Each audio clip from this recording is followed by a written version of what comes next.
खाना वही भैया सगरे तलवना भैया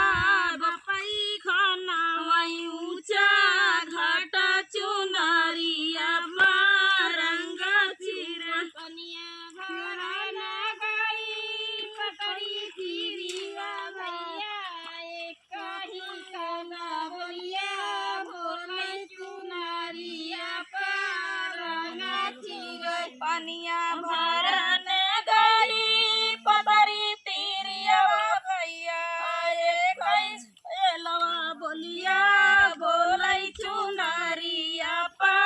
रंग चिर पनिया भरने गई पतरी तीरिया भैया ला बोलिया बोलई चुनरिया रंग चिर पनिया भरने गई पतरी तीरिया छायलवा बोलिया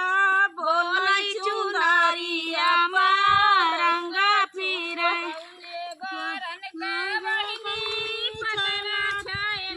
बहिनी कौने बरना ओ कई बोला चुनरिया रंग फिर कौने बरना पतरी छायलवा भैया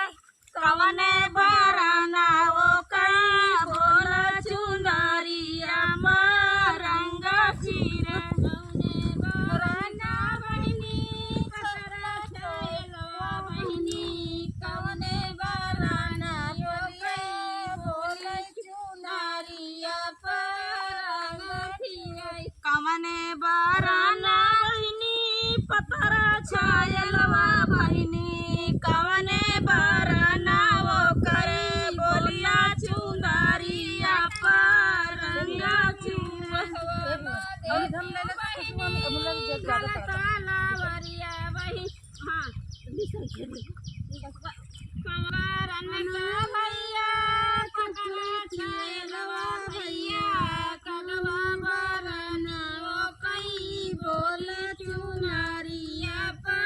रंग सामरे बरना पतला छायलवा भैया गंगवा बरना वो कर बोला चुनरिया रंग छुआ हमरे बरना भैया पतला छायलवा भैया